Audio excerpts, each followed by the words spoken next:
My shoes kept tapping the floor like they were trying to run without me.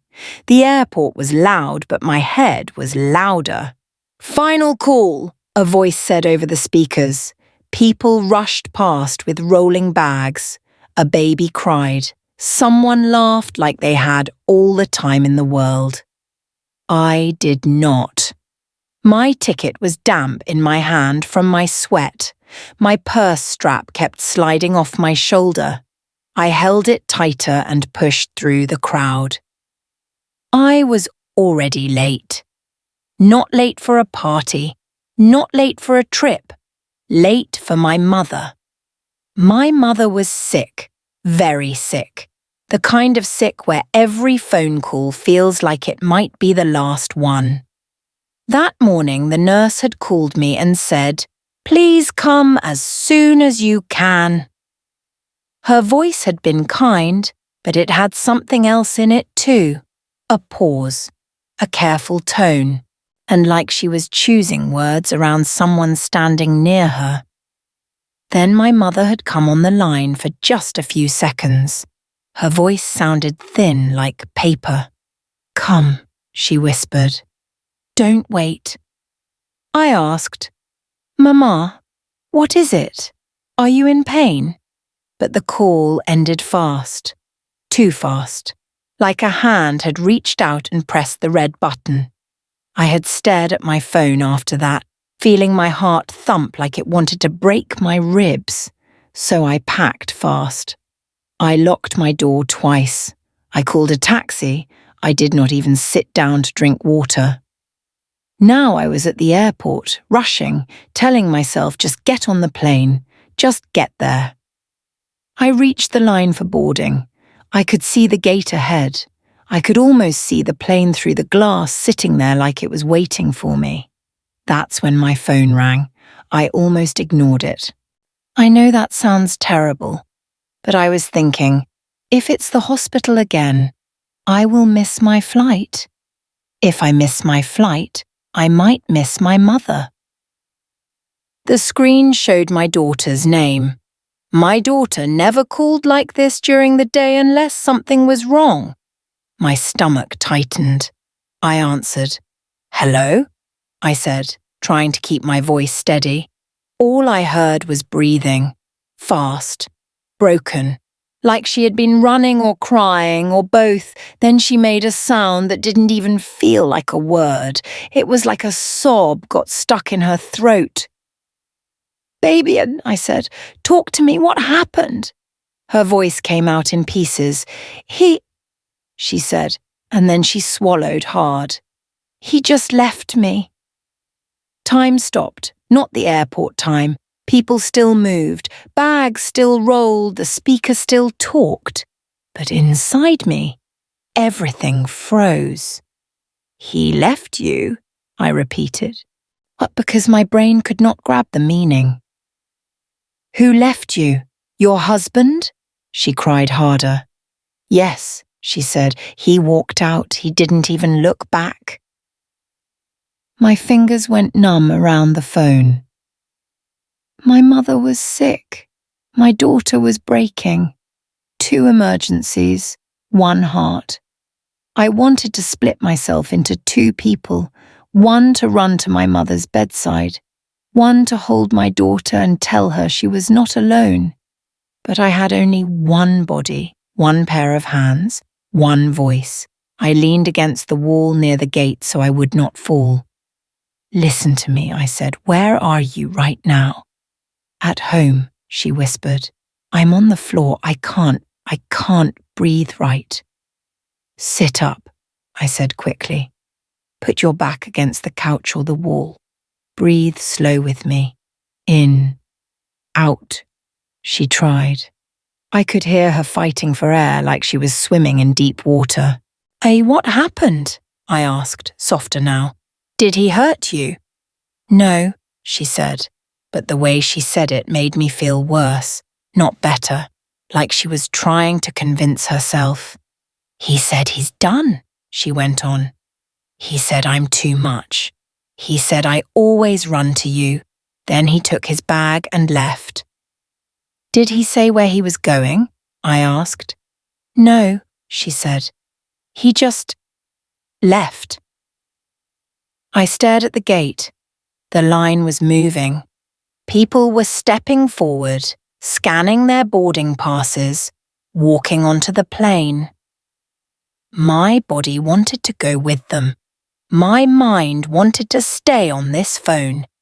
My art wanted to do both. I opened my mouth to speak again, and my phone buzzed. A new message popped up across the screen. For a second, I thought it was from my daughter's husband. I thought it might say something cruel, but it was not. It was from a number I did not fully recognize at first. Then I saw the name saved under it, Nurse Lani, the nurse near my mother. My eyes locked on the message like it was a warning sign on a dark road. It was short, too short, but it hit me harder than my daughter's words. Mom? Something is not right here. Please check your phone now, and please don't tell anyone I messaged you.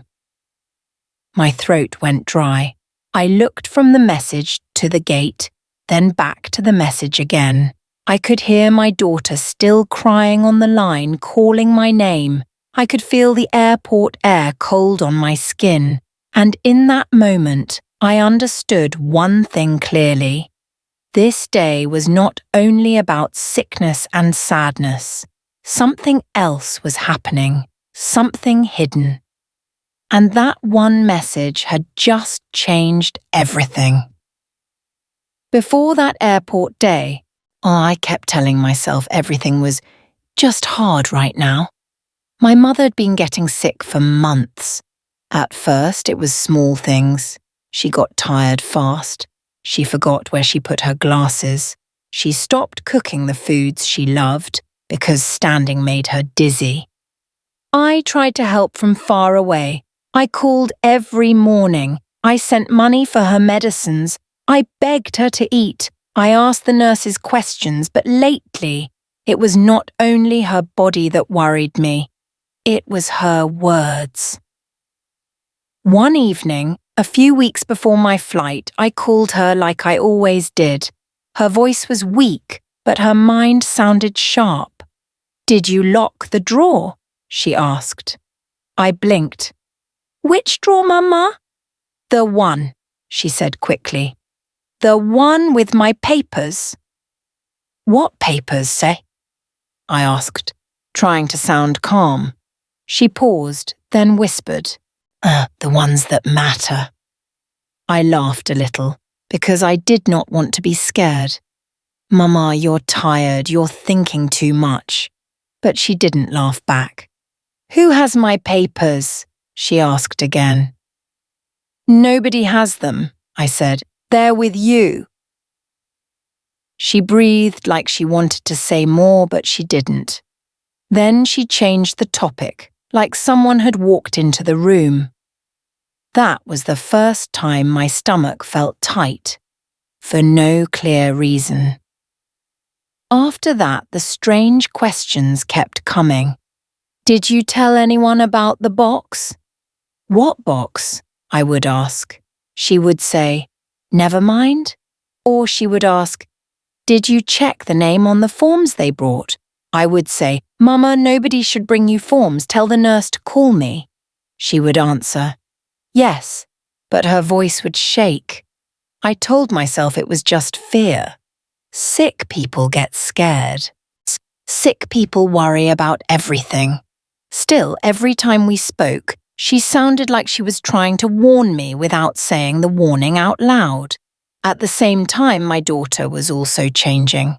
Tara used to call me for little things. What colour curtain to buy, what food to cook, what school to choose for her child. She always joked, always teased me, always acted like life was light.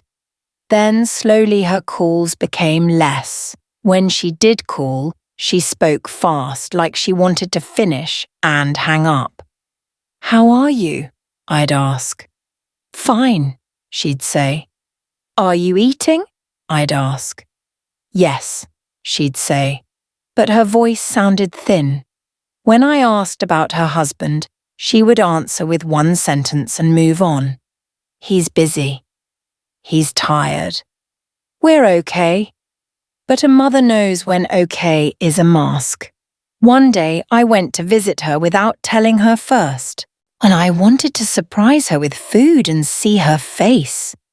She opened the door and smiled, but her smile was too quick, like a light that flashes and dies. Her eyes had shadows under them. Her hair was not done the way she liked, and her hands were shaking as she held the door. "Why are you shaking?" I asked. "It's cold," she said, even though the weather was warm. I stepped inside. The house looked neat, but it felt stiff. Like someone cleaned it for a picture, not for living. I smelled something sharp in the air, like a strong perfume trying to cover another smell. Tara moved fast, too fast. She picked up small things from the table and put them away, like she was scared I would see something. I looked at her wrist and noticed a faint red mark, like she had been gripping herself too hard. "Tara," I said softly. Talk to me." She smiled again. "Mum, I'm fine." Then her husband walked in. Rafi. He came in with a bright voice and a big smile, the kind people use in front of guests. "Ma," he said, like we were best friends. "You should have called. We would have prepared." "It's okay," I said, watching his eyes. His eyes were calm but not warm. He offered me a seat. He asked about my trip plans. He joked about how Tara worries too much. He sounded kind, but there was something in the way he spoke to her. Not loud, not rude, just controlling. When Tara tried to answer, he finished her sentence. When she reached for a cup, he moved it like he knew better. When she laughed, he watched her, as if he was checking if she laughed the right way. Later, when Tara went to the kitchen, I followed her. I kept my voice low. "Hey, are you happy?" She turned on the tap and stared at the running water, not at me. "Mum," she said, "please don't start." "I'm not starting," I said. "I'm asking." She swallowed hard.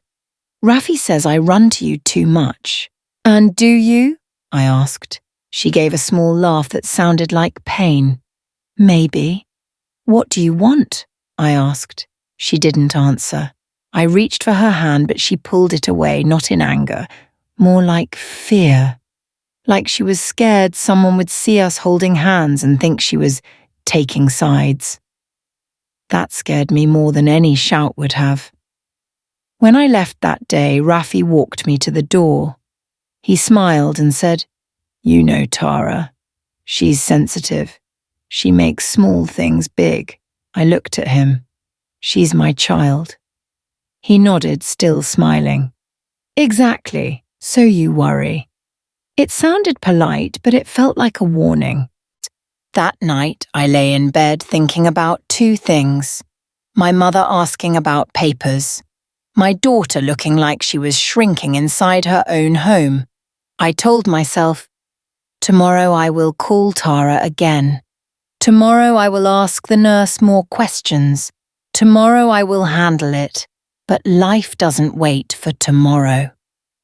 And on that airport day, when my mother's nurse sounded careful and my daughter's voice broke on the phone, I finally understood something I should have seen sooner. Both of them were scared, and both of them were trying in their own way to tell me. My daughter was still on the line, crying, saying my name like she was afraid I would disappear. "Mum, please. I don't know what to do." I pressed the phone tighter to my ear and tried to breathe like a normal person, even though nothing was normal. "Look at me," I said, and even though she couldn't see me. "Listen to my voice. You are not alone," she sniffed. He just walked out. Okay, I said softly. First thing, are you safe right now? Is the door locked? There was a pause. I could hear her moving like she was dragging herself up from the floor. I think so. Don't think, I said, trying to sound gentle and firm at the same time. Check. Go to the door and lock it. Then go to a room where you feel safe.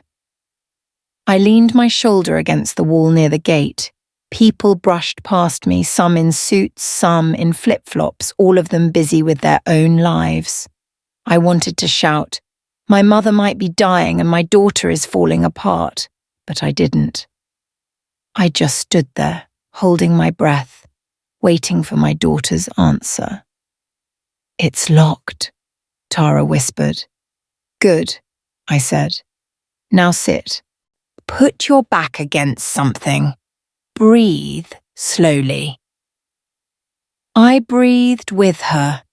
In, out, in, out. For a few seconds, the world got quieter inside my head. Then my eyes fell back on the message from Nurse Lani. "Mom, something is not right here. Please check your phone now. And please don't tell anyone I messaged you." My hands began to shake again. I looked at the clock above the gate. The boarding line was shorter now. The staff member was scanning the last few passes. My flight, my mother, my daughter. It felt like my heart was being pulled in two directions until it would rip. "Tara," I said, keeping my voice low, "I need to ask you something, and you must tell me the truth." She swallowed. I heard it. "What?" she whispered. "When he left," I said, "did he take anything? A bag is normal, but did he take papers? Your phone? Your bank cards?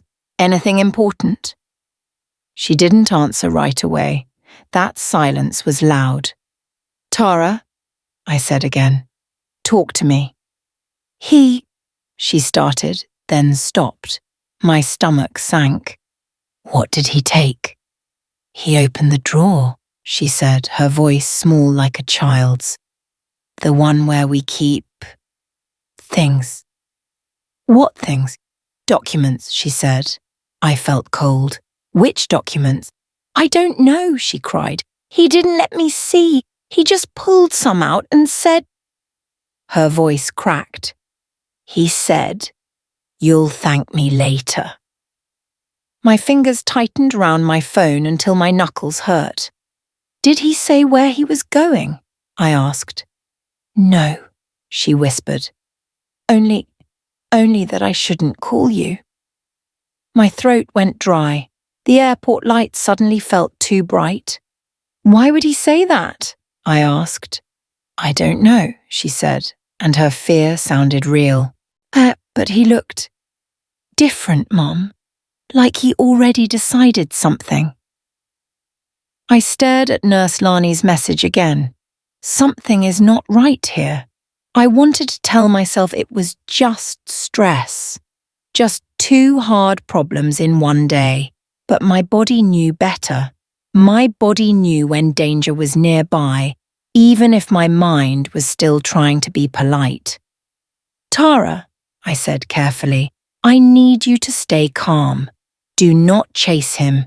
Do not open the door for anyone. If he comes back and you feel unsafe, you call emergency help right away, okay?" "Okay," she whispered. I swallowed and forced my voice to stay steady. "Is anyone with you?" "No," she said. "I'm alone." "Call someone you trust," I told her. "A neighbor, a friend, someone nearby. You should not be alone right now." She made a weak sound. "I don't want people to know." "I understand," I said. "But safety comes before shame. Please." I heard her breathing again. She was trying. Okay, she said finally. I'll call my neighbour. Good, I said. Put me on speaker if you can. While she moved her phone, I opened Nurse Lani's chat and typed with shaking thumbs. What is wrong? Is my mother okay? I erased it. If Nurse Lani was scared, my message could get her in trouble. I typed again, shorter. Tell me only what is safe. I'm at the airport. I sent it. My heart thumped as if it was running. A beep sounded over the speakers, another boarding call. I watched two people scan their passes and walk down the tunnel. I should have been right behind them. But I couldn't move. Not yet. My phone buzzed again. Not a call. A new message. From Nurse Lani. It was even shorter than the first. They brought papers to her bed. She looked confused. A man said he is family and spoke for her. Please be careful. The air left my lungs. A man. Family. My mind flipped through faces like pages in a book. Who would go to my mother's bedside and speak for her? Who would bring papers?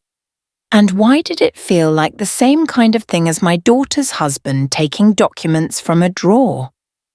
I blinked hard. Once, twice, like I could blink the fear away. Tara, I said, and my voice sounded strange even to me. When he took the documents, did you see any names? Any stamps? Any envelopes? No, she cried. He blocked me. He stood in front of the drawer. My grip loosened on the phone for a second, and it nearly slipped. I caught it, but my palms were wet.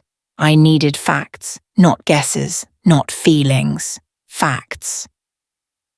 I looked down at my suitcase and then at my phone, and I pulled a small notebook from my purse, the one I used for grocery lists, and I started writing. Nurse Lani. Papers at bedside, family man speaking for her. Tara. Husband took documents. Husband said, "Don't involve me." My pen scratched the paper. The lines looked messy, but it helped my brain stay in one piece. I lifted my phone and opened my contacts. There was one person I did not want to bother, but I had to. Mr. Idris, the family lawyer. My thumb hovered over his name. My chest felt tight. Then I remembered my mother's thin voice. Come, don't wait. And my daughter's broken voice. He just left me. 2 emergencies.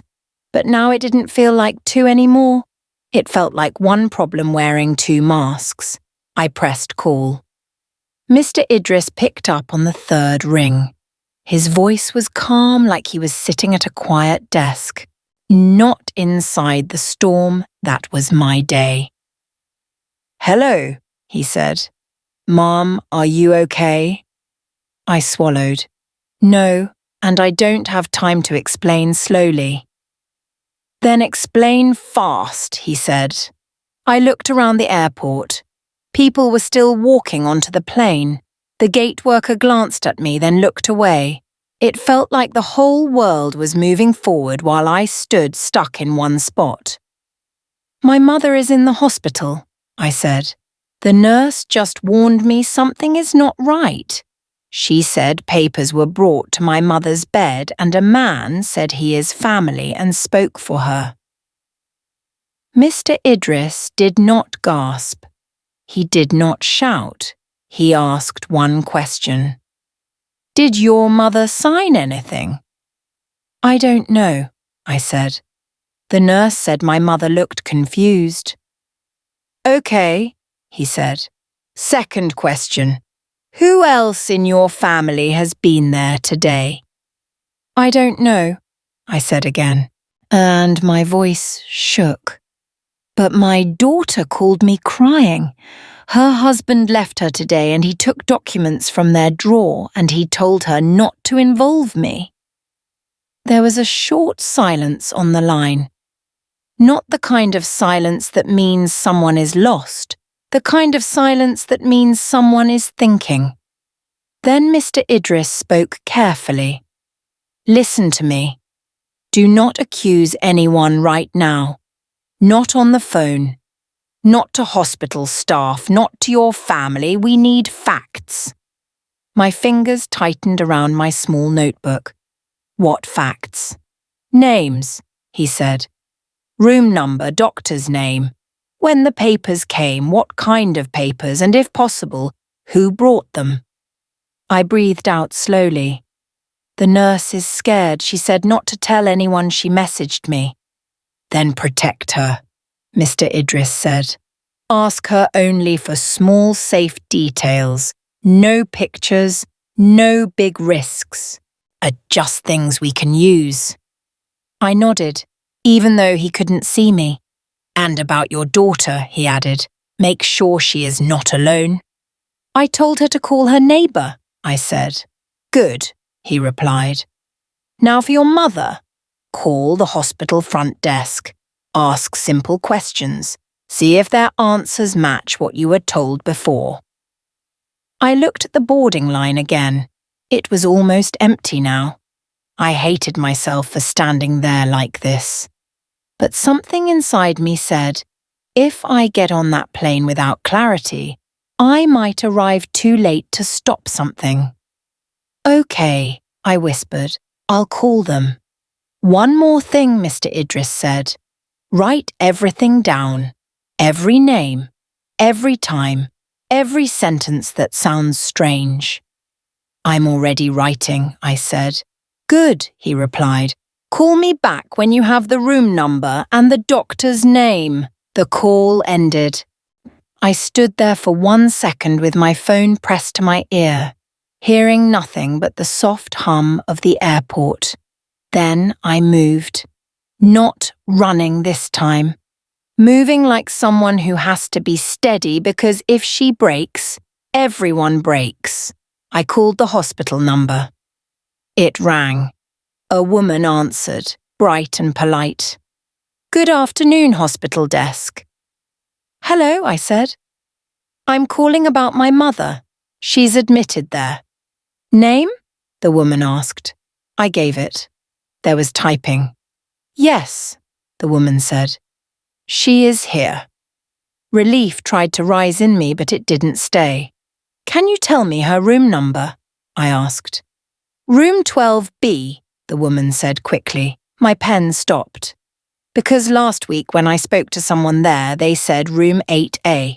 Maybe she had been moved. Maybe it was normal. But Nurse Lani's message was still burning on my screen. Oh, thank you, I said. And who is the nurse on duty right now? The woman paused. The nurses rotate? I understand, I said, but who is listed for her ward this hour? More typing. I don't have that. My throat tightened. Okay. Who is her doctor? She's under general care, the woman said. That's not a doctor's name, I said. Her polite voice stayed polite, but it got a little stiff. Ma'am, if you need details, you can speak when you arrive. I am on my way, I said. I just need the doctor's name for my records. Another pause, then she said, Dr. Mensah. I wrote it down. Room 12B, Dr. Mensah. I thanked her and ended the call. For a moment I stood very still. My heart was beating fast again, but my hands felt colder now, like they were not fully mine. I looked at the room number I wrote. 12B. It might be true. Or it might be a wall someone just built in front of me. So I did what Mr. Idris suggested. I called again. This time, I used a different question first. The phone rang. Another person answered.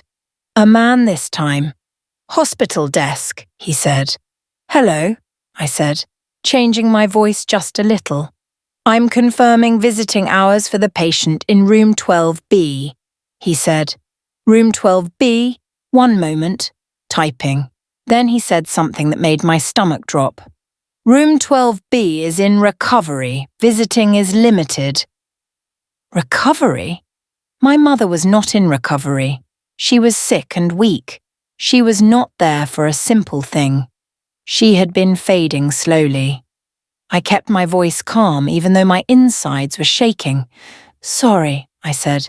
Maybe I said it wrong. It's the older woman admitted under that name.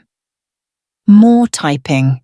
Then he said, Oh, as she's in room 8A. I almost stopped breathing. Room 8A. So why did the first person say 12B? I held the phone away from my ear and stared at it like it had teeth. I opened my messages and typed to Nurse Lani with slow, careful thumbs. They gave me 2 different room numbers. What is her real room? Please answer only if safe.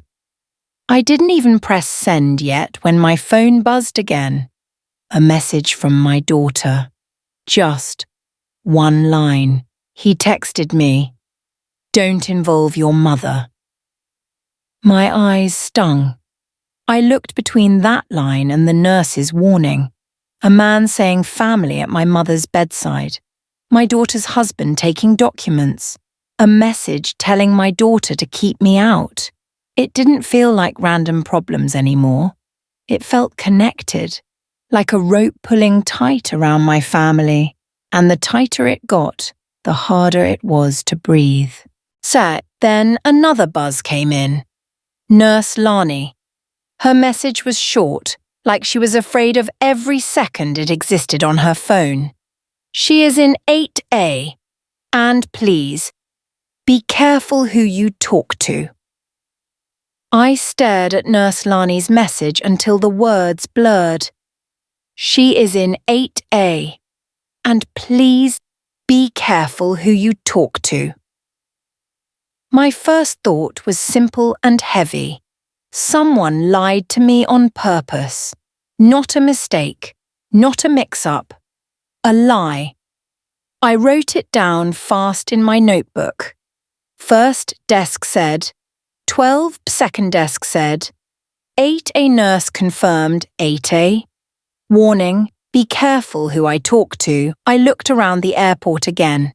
People were buying snacks. People were smiling at their phones. People were rushing for reasons that felt small compared to mine. I wanted to scream. I didn't. I pressed my lips together and told myself, proof, not panic. That's what Mr. Idris would say. So I did the next thing like a person who needed to stay alive inside her own mind. I called Mr. Idris back. He answered quickly. Did you get the room number? Yes, I said. They gave me 2 different ones. 12B first, then 8A. The nurse confirmed 8A. There was a pause. Then he said, Good. That tells us something. That tells us someone is hiding her, I whispered. It tells us someone is controlling information, he corrected gently. We still need proof. Write down who told you what, and the time you called. I did, I said. My pen was already moving. Now, he continued, we need to keep you and the nurse safe. No big moves on the phone. Ask the nurse only for small details that can't be argued later. Like what? I asked. Like descriptions, he said. Not names, not accusations. Just facts. My hand tightened around the phone. Okay. And your daughter? He asked. My heart squeezed. She's still alone. Her husband texted her to not involve me. Is she safe? He asked. I told her to lock the door and call her neighbour, I said. I'm trying to keep her calm. Do that, he said firmly. Make sure she is not isolated. People who want control often try to cut someone off from help. The words hit me hard. Control. Cut off. That's what it felt like. Mr. Idris lowered his voice. Listen, do not post anything. Do not call family members and ask questions. If there is a plan happening, noise will make it worse. We move quietly. I nodded again. What do I do right now? Message the nurse, he said. Ask for one detail about the visitor. A small one. Something she noticed. I ended the call and opened my chat with Nurse Lani. My fingers hovered over the keyboard. I didn't want to put her in danger. So I typed slowly. I won't say your name to anyone. Please tell me one small, safe detail. What did the man look like? Clothing or anything you noticed. Only if safe. I sent it.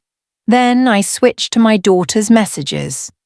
Tara had written again, short and shaky. He's not answering me. I called her immediately. She picked up on the first ring, like she had been holding the phone in both hands. Mum, she whispered. I'm here, I said.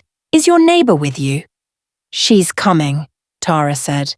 She said 5 minutes. Good, I said. Stay inside. Don't open the door until you see her face through the peephole or window. Okay, Tara said. Her breath sounded uneven. I tried to keep my voice soft, because fear spreads fast when you speak too hard. Tell me something, I said. When he took those documents, did he take your IDs? Your passport? Anything like that? I don't think so, she said.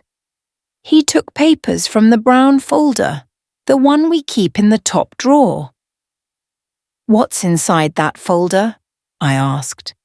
Our marriage papers, she said. Some bank letters, copies of things. He made it.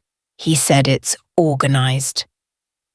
That word made me feel sick, because organized can also mean planned. Tara, I said carefully, I need you to do one thing, not now, not while you're alone. When your neighbour arrives, you will check the drawer and tell me exactly what's missing. Just a list. That's all, she sniffed. Okay. And Tara, I added, I'm proud of you for calling me, even if he told you not to.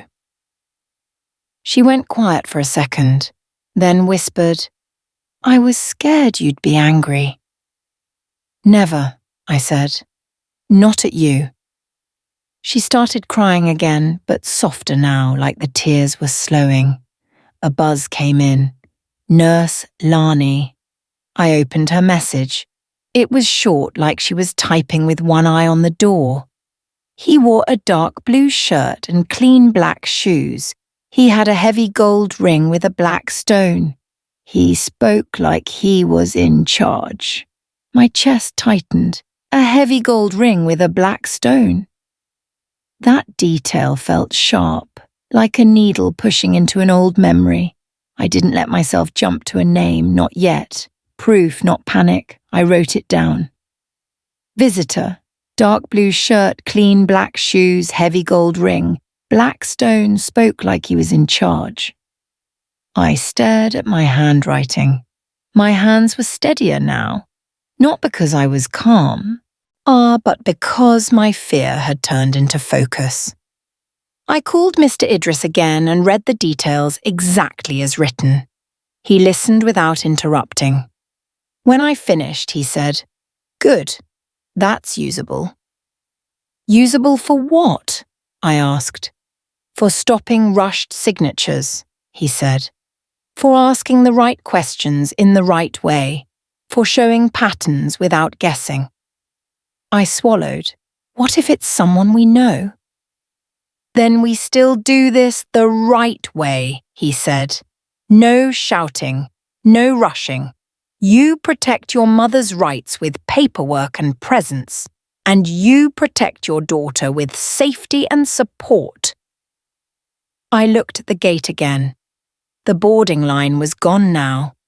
The plane was still there, but my world had changed. I wasn't just flying to see my sick mother anymore. I was walking toward something hidden. Something that needed clear eyes and steady hands and facts on paper. And for the first time that day, I wasn't frozen. I was ready to move. My feet finally started moving, but my mind was moving even faster. I stepped away from the gate and found a quieter corner near a row of empty chairs. My suitcase stood beside me like a stubborn child. I sat down, held my phone with both hands, and looked at my notes again. Room 8A. 2 different answers from the desk. A visitor with a heavy gold ring, papers at my mother's bedside, and my daughter at home, shaken with her husband gone and a folder missing. I said the words in my head like a rule, proof, not panic. Then I called Tara. She answered quickly, but her voice sounded different now. Less like she was drowning, more like she was trying to stand. "My neighbour is here," she whispered. "Good," I said. Put me on speaker if you can." I heard another voice in the background, a woman's voice, warm and steady. "Hello," the woman said. "Thank you for being with her," I said. "Please stay close. She shouldn't be alone tonight." "Don't worry," the neighbour replied. "She's with me." I felt a small drop of relief, like a sip of water in a dry throat. "Tara," I said, "I need you to do something, but only if you feel safe. Check the drawer with your neighbour beside you. Tell me what is missing." There was movement, small sounds, a drawer opening, paper shifting. Tara's breathing changed. "The brown folder," she said. "It's gone." "What else?" I asked, keeping my voice calm. "My copies of my ID," she whispered. "Some bank letters. Our marriage papers, I think."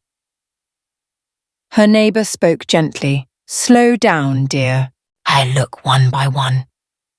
Tara tried again. "There's a gap where the folder was. He took it all." I closed my eyes for 1 second. This wasn't just a fight. This was not a normal storming out. It felt planned. "Tara," I said softly, "listen to me. Tonight you sleep with your neighbour. Pack a small bag. Only the basics. Clothes, medicines, your phone charger. Do not pack anything that needs a lot of thinking." "I can't just leave my home," she said, and I could hear her fear trying to rise again. "You can," I said firmly. "This is not forever. This is for safety. One night at a time." Her neighbour added, "I'm already helping her pack. It's fine." "Thank you," I told the neighbour again. My voice shook a little and I hated it, so I steadied it. "If he returns and starts banging on the door or making threats, you call for help right away. Do not argue." "Yes," the neighbour said. I ended the call only when I was sure Tara was not alone. Then I called Mr. Idris. He answered, and I heard papers rustling on his side, like he had already started working. "My daughter is going to stay with a neighbour," I said. "Her husband took the whole folder, IDs, bank letters, marriage papers." "Good move," Mr. Idris said. "Now we focus on your mother." "How?" I asked. "I'm still stuck at the airport." "You can still do 2 things from where you are," he replied. 1. Secure access. 2. Block rushed signatures. I gripped the phone tighter. "Tell me exactly." "First," he said, "call the hospital and ask to speak to the charge nurse for Ward 8A. Don't mention the warning. Just say you are the daughter and you want to confirm her condition and who is approved to speak for her." "Approved," I repeated. "Yes," he said. "That word matters. If someone is claiming family and speaking for her, We need to know if the hospital has that on record. My stomach twisted. Okay. Second, he continued, you will send a message to Nurse Lani. Only yes or no questions. Safer for her. Ask. Did your mother sign anything today? Yes or no? Ask. Did someone try to hurry her? Yes or no? I nodded. And third, he said, I am preparing a formal note. It will say no documents are to be signed without your mother's clear understanding and without a proper witness. If she is confused or weak, nothing should move forward today. Can you do that? I asked. Yes, he said. But I need your mother's doctor's name and the hospital email for official records. Dr. Mensah, I said. But the desk already lied once. I don't know what is true. Then we verify, he said. You will call Ward 8A directly, not the main desk. My mouth went dry. What if they don't let me? Stay polite, he said. Don't accuse. Ask like a concerned daughter who wants to help. If they block you, that becomes its own fact. I ended the call and started working through each step. I called the hospital again, but this time I asked, please connect me to Ward 8A.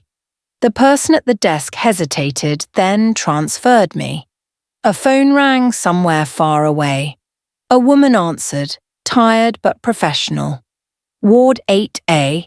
I spoke slowly. Hello, I'm calling about my mother. I'm travelling to see her. I need to confirm who is listed as her contact person. The nurse asked for my mother's name. I gave it. There was typing. Then she said, you're listed as next of kin. My shoulders dropped a little. Thank you, I said. Has anyone else been speaking for her today? Someone saying he is family? A pause. Not long, but long enough. We have had visitors, the nurse said carefully, but I can't give details over the phone. I understand, I said. I'm not asking for private details. I'm asking for safety. My mother is weak. If anyone brings papers, I want to be informed before she signs anything. Another pause. Then the nurse said, I will make a note in her file that no documents should be signed unless she is fully alert and understands, but you should come as soon as you can. My throat tightened. I am trying. When the call ended, I stared at my ticket again. The flight I was supposed to be on was already gone. That was a hard truth sitting on my chest, but then another truth rose up beside it. If someone was rushing my mother to sign papers today, time mattered more than pride. I opened the airline app with shaking fingers and searched for the next flight. Then I messaged Nurse Lani with the smallest questions I could. Did she sign anything today? Yes or no? Did anyone try to rush her? Yes or no? I stared at the screen, waiting, while the airport noise kept moving around me like a river. In that moment, I knew my plan was forming. Piece by piece. Keep my daughter safe, protect my mother's rights, verify every detail, and move quietly, even while my heart was loud. Was my phone buzzed while I was still staring at the flight options? It was Nurse Lani. 2 short replies. No. Then another. Yes. My chest went tight. My mother had not signed anything yet, but someone had tried to rush her. That was all I needed to hear. I called Mr. Idris right away and read the 2 words to him exactly. He didn't waste time. Good. We can still stop this. Book the earliest flight you can. I'm leaving now. I'll meet you at the hospital. My fingers moved fast on the screen.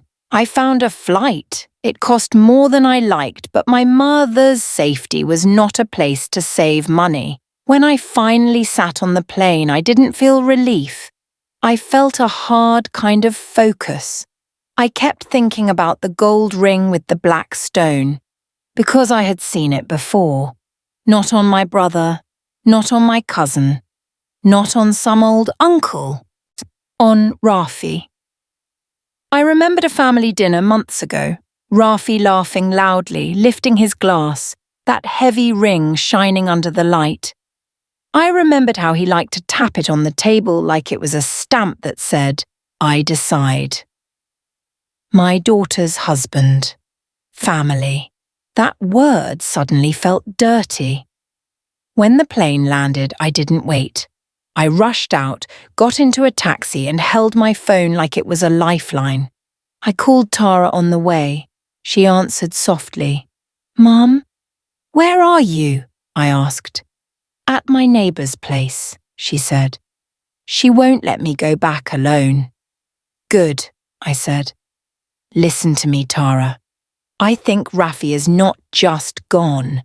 I think he is doing something with papers." Her breathing changed. "What do you mean?" "I don't want to scare you," I said, "but I need you to be strong for one moment. Does Rafi have the kind of ring with a black stone?" Silence, then a whisper. "Yes." My stomach dropped even though I already knew. "That nurse described that ring," I said. "Mum." At my mother's bedside, Tara made a small sound like her heart cracked.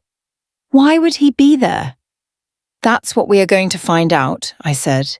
"You stay put, keep your phone on, do not answer unknown calls." When I got to the hospital, Mr. Idris was already there. He stood near the front desk with his calm face and his neat folder, like he had been born for moments like this. He nodded at me once. "No panic," he said. "Just steps." We walked straight to Ward 8A. Nurse Lani met us near the hallway, her eyes tired but brave. She didn't hug me or make a big show. She simply said, "She's awake now. Weak, but awake." I almost cried right there. We entered my mother's room. She looked smaller than I remembered. Her cheeks were sunken. Her hands were thin on the blanket, but her eyes still knew me. She turned her head slowly. "You came?" she whispered. I held her hand. "I came, Mama." Her fingers squeezed mine, weak but clear.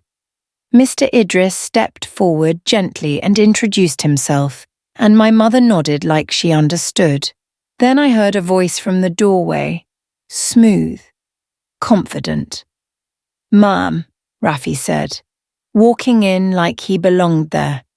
"I didn't expect you so soon." For a second, the room felt cold.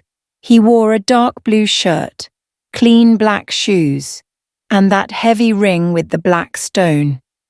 My mother's eyes moved to him and her face tightened, like she didn't trust him but didn't know how to fight him. Mr. Idris spoke before I could, calm, firm, and clear.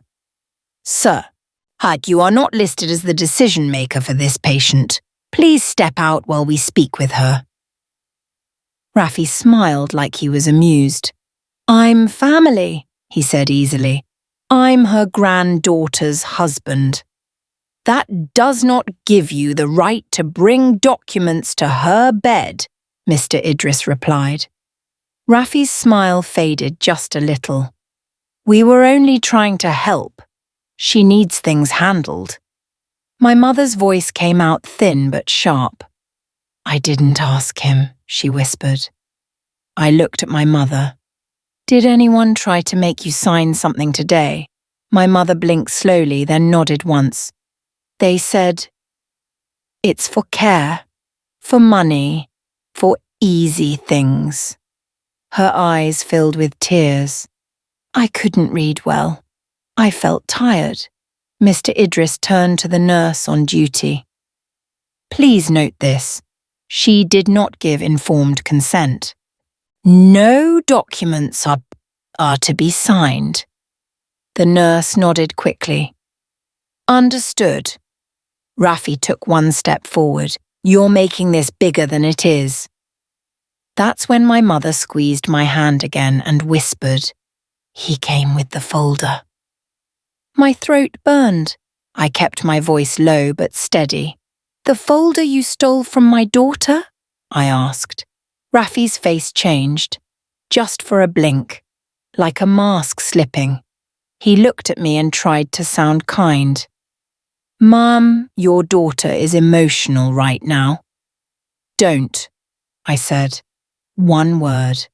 Flat. Strong. Mr. Idris didn't shout. He simply opened his folder and showed the nurse the formal notice. Place this in her file. No signatures, no changes, no transfers. If anyone returns with papers, call me. The nurse took it right away. Raffi realized the room was no longer his stage. His smile was gone now. Yet he turned and walked out without another word. After he left, the air felt warmer again. I leaned close to my mother. Mama, why didn't you tell me clearly? A tear slid down her cheek. I tried, she whispered, but I was afraid. He watched. He asked questions. He said Tara will suffer if I don't cooperate. I closed my eyes, feeling both anger and relief. The message that changed everything had saved us. If Nurse Lani had stayed quiet, my mother might have signed something she didn't understand, and my daughter might have been pulled into a trap without even seeing it. That night, Mr. Idris helped me lock down my mother's papers the right way. The hospital wrote clear notes in her file. Nurse Lani stayed safe because nobody could prove she warned me. And Tara came to the hospital the next day with her neighbor, and her eyes were swollen from crying, but when she saw me, she didn't shrink. She walked into my arms. I'm sorry, she whispered.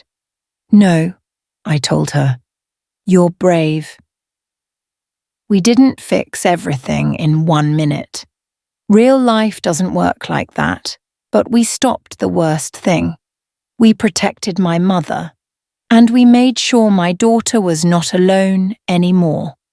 Now tell me, if you were in my place, what would you do first? Rush to the hospital or run to your child? Write your answer in the comments. And if you want more real, emotional family stories with twists and strong lessons, please like, subscribe, and share this story with someone who needs it.